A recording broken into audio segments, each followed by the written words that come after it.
ഐസ്ക്രീമിൻ്റെ stick 4 എടുക്കണ്ടോ എങ്കിൽ നമുക്കൊരു അടിപൊളി ഫ്രെയിം ഉണ്ടാക്കിയാലോ. ഇത് ഐസ്ക്രീമിൻ്റെ സ്റ്റിക്ക് ഇതുപോലെ വെച്ചിട്ട് നമ്മൾ 4 സൈഡിലും പശ തേച്ചിട്ട് നല്ലപോലെ ആദ്യം ഒന്ന് ഒട്ടിച്ചെടുക്കുക.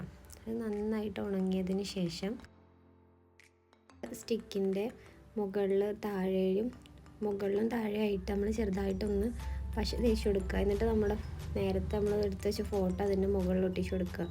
ആ ഫോട്ടോ നന്നായിട്ട് ഉണങ്ങിയതിന് ശേഷം എടുക്കുക, അല്ലെങ്കിൽ ഇത് അതുപോലെ താഴെ വീഴും. ഞാൻ ഉണങ്ങാതെ എടുത്തിട്ടാണ് അങ്ങനെ സംഭവിച്ചത്.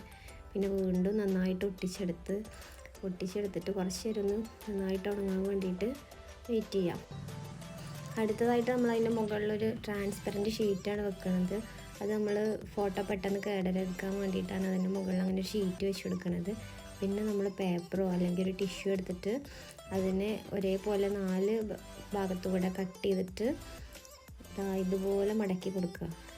നമ്മളതിന് ചെറിയൊരു ഫ്ലവർ കട്ട് ചെയ്തെടുക്കാൻ വേണ്ടിയിട്ടാണ് നമ്മുടെ സ്റ്റിക്കിൻ്റെ മുകളിലും താഴെയായിട്ട് ഡെക്കറേഷൻ ചെയ്തിട്ട് ഒന്നും കൂടെ ഭംഗി കൂട്ടാൻ വേണ്ടിയിട്ടാണ് നമ്മൾ ഇങ്ങനെ വെക്കുന്നത്.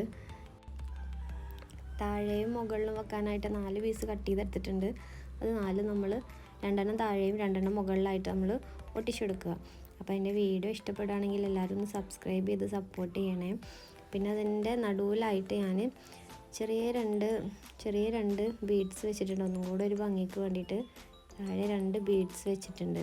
അപ്പോൾ ഇത്രയേ ഉള്ളൂ. ഒരു 4 സ്റ്റിക്ക് നമ്മുടെ കയ്യിലുണ്ടെങ്കിൽ നമുക്ക് അടിപൊളിയായിട്ടൊരു ഫോട്ടോ ഈസി ആയിട്ട് തന്നെ നമുക്ക് വീട്ടിൽ ഫ്രെയിം ചെയ്തെടുക്കാം. ഞാൻ നേരത്തെ പറഞ്ഞ പോലെ വീഡിയോ ഇഷ്ടപ്പെടുകയാണെങ്കിൽ ഒന്ന് സപ്പോർട്ട് ചെയ്യണേ.